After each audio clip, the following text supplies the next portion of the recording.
ಶೋಭಾ ಕರ್ನಾಟಕ ಒಂದು ಆರೋಪ ಮಾಡಿದ್ದಾರೆ. ಇಬ್ಬರು ಕೂಡ ಹೇಳ್ಕೊಂಡು ಓಡಾಡ್ತಾ ಇದ್ದಾರೆ ಅಂತ ರಾಜೀನಾಮೆ ಕೊಟ್ಟು ಹೋಗ್ಲಿ. ಈಗ ಇಷ್ಟೆಲ್ಲ ಅನಾಹುತ ಆಗಕ್ಕೆ ಭಾರತೀಯ ಜನತಾ ಪಕ್ಷದಲ್ಲಿ ಶೋಭನೆ ಕಾರಣ. ಶೋಭಾ ಮೇಡಮ್ಗೆ ಆರ್ ಅಶೋಕ್ ಕಂಡ್ರೂ ಆಗಲ್ಲ, ವಿಜೇಂದ್ರ ಕಂಡ್ರೂ ಆಗಲ್ಲ.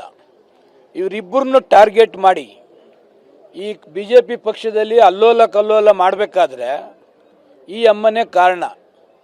ಈ ಅಮ್ಮನ್ನ ಫಸ್ಟು ಧರ್ಮಸ್ಥಳಕ್ಕೆ ಹೋಗಿ ನಿಲ್ಲಿಸಿದ್ರೆ ಅಶೋಕನ್ನ ಸೋಲಿಸ್ಬೇಕು, ವಿಜೇಂದ್ರನ ಸೋಲಿಸ್ಬೇಕು ಅಂತಕ್ಕಂಥದ್ದು ಅವರಿಬ್ಬರಿಗೂ ಕೆಟ್ಟ ಹೆಸರು ತರಬೇಕು ಅಂತಕ್ಕಂಥದ್ದೇ ಮೈಂಡ್ ಮಾಡಿರ್ತಕ್ಕಂಥದ್ದೇ ಈ ಅಮ್ಮನೇ, ಶೋಭಾ ಮೇಡಮ್ಮೆ. ಅದಕ್ಕೆ ನಮ್ಗೆ ಹೇಳ್ಬೇಕಾದ ನೆಸೆಸಿಟಿ ಅಮ್ಮ ಇಲ್ಲ. ನಾನು ಓಪನ್ನಾಗೆ ಚಾಲೆಂಜ್ ಮಾಡಿದ್ದೇನೆ. ಬಿ ಜೆ ಪಿಯವರು ಕರ್ಟಸಿಗೂ ನಮ್ಮನ್ನು ಕೇಳಲಿಲ್ಲ, ನನಗೆ ಹೆಬ್ಬಾರ್ಗೆ ಅಂತೇಳಿ. ಮುಖ್ಯಮಂತ್ರಿಗಳು ಕರೆದಿದ್ರು, ಒಪ್ಕೊಂಡ್ರು, ಕ್ಷೇತ್ರಕ್ಕೆ ಅನುದಾನ ಕೊಡ್ತೀವಿ ಅಂತ ಹೇಳಿದ್ರು, ಅನುದಾನ ಕೊಟ್ಟಿದ್ದಾರೆ, ಮತ ಹಾಕಿದ್ದೀನಿ, ಓಪನ್ನಾಗಿ ಹೇಳ್ತಾ ಇದ್ದೀವಿ. ಇವ್ರು ತಾಕತ್ತಿದ್ರೆ ಕಂಡಿಡಿಲಿ, ಇವ್ರನ್ನ ಕರ್ಕೊಂಡೋಗಿ ಧರ್ಮಸ್ಥಳದಲ್ಲಿ ಮುಂದೆ ನಿಲ್ಲಿಸಿ.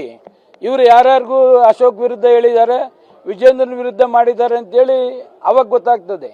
ಸೋಮಶೇಖರ್ನ ಕೆಣಕದು ಬೇಡ ಶೋಭಾ ಮೇಡಮ್ನವರು, ಗೊತ್ತಾಯ್ತಾ? ಕೆಣಕಿದ್ರೆ ನಾವು ಸರಿಯಾದ ರೀತಿಯಲ್ಲಿ ಉತ್ತರ ಕೊಡಬೇಕಾಗ್ತದೆ. ಶೋಭಾ ಕರ್ನಾಟಕ ಒಂದು ಆರೋಪ ಮಾಡಿದ್ದಾರೆ. ಇಬ್ಬರು ಕೂಡ ಹೇಳ್ಕೊಂಡು ಓಡಾಡ್ತಾ ಇದ್ದಾರೆ ಅಂತ ರಾಜೀನಾಮೆ ಕೊಟ್ಟು ಹೋಗ್ಲಿ. ಈಗ ಇಷ್ಟೆಲ್ಲ ಅನಾಹುತ ಆಗಕ್ಕೆ ಭಾರತೀಯ ಜನತಾ ಪಕ್ಷದಲ್ಲಿ ಶೋಭನೆ ಕಾರಣ. ಶೋಭಾ ಮೇಡಮ್ಗೆ ಆರ್ ಅಶೋಕ್ ಕಂಡ್ರೂ ಆಗಲ್ಲ, ವಿಜೇಂದ್ರ ಕಂಡ್ರೂ ಆಗಲ್ಲ. ಇವರಿಬ್ಬರನ್ನು ಟಾರ್ಗೆಟ್ ಮಾಡಿ ಈ ಬಿ ಜೆ ಪಿ ಪಕ್ಷದಲ್ಲಿ ಅಲ್ಲೋಲ ಕಲ್ಲೋಲ ಮಾಡಬೇಕಾದ್ರೆ ಈ ಅಮ್ಮನೇ ಕಾರಣ. ಈ ಅಮ್ಮನ್ನ ಫಸ್ಟು ಧರ್ಮಸ್ಥಳಕ್ಕೆ ಹೋಗಿ ನಿಲ್ಲಿಸಿದ್ರೆ ಅಶೋಕನ್ನ ಸೋಲಿಸ್ಬೇಕು, ವಿಜೇಂದ್ರನ ಸೋಲಿಸ್ಬೇಕು ಅಂತಕ್ಕಂಥದ್ದು ಅವರಿಬ್ಬರಿಗೂ ಕೆಟ್ಟ ಹೆಸರು ತರಬೇಕು ಅಂತಕ್ಕಂಥದ್ದೇ ಮೈಂಡ್ ಮಾಡಿರ್ತಕ್ಕಂಥದ್ದೇ ಈ ಅಮ್ಮನೇ, ಶೋಭಾ ಮೇಡಮ್ಮೆ. ಅದಕ್ಕೆ ನಮ್ಗೆ ಹೇಳ್ಬೇಕಾದ ನೆಸೆಸಿಟಿ ಅಮ್ಮ ಇಲ್ಲ. ನಾನು ಓಪನ್ನಾಗೆ ಚಾಲೆಂಜ್ ಮಾಡಿದ್ದೇನೆ. ಬಿ ಜೆ ಪಿಯವರು ಕರ್ಟಸಿಗೂ ನಮ್ಮನ್ನು ಕೇಳಲಿಲ್ಲ, ನನಗೆ ಹೆಬ್ಬಾರ್ಗೆ ಅಂತೇಳಿ. ಮುಖ್ಯಮಂತ್ರಿಗಳು ಕರೆದಿದ್ರು, ಒಪ್ಕೊಂಡ್ರು, ಕ್ಷೇತ್ರಕ್ಕೆ ಅನುದಾನ ಕೊಡ್ತೀವಿ ಅಂತ ಹೇಳಿದ್ರು, ಅನುದಾನ ಕೊಟ್ಟಿದ್ದಾರೆ, ಮತ ಹಾಕಿದ್ದೀನಿ, ಓಪನ್ನಾಗಿ ಹೇಳ್ತಾ ಇದ್ದೀವಿ.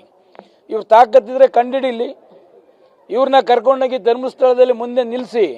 ಇವರು ಯಾರ್ಯಾರಿಗೂ ಅಶೋಕ್ ವಿರುದ್ಧ ಹೇಳಿದ್ದಾರೆ, ವಿಜೇಂದ್ರನ ವಿರುದ್ಧ ಮಾಡಿದ್ದಾರೆ ಅಂತೇಳಿ ಅವಾಗ ಗೊತ್ತಾಗ್ತದೆ.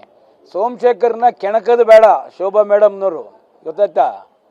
ಕೆಣಕಿದ್ರೆ ನಾವು ಸರಿಯಾದ ರೀತಿಯಲ್ಲಿ ಉತ್ತರ ಕೊಡಬೇಕಾಗ್ತದೆ.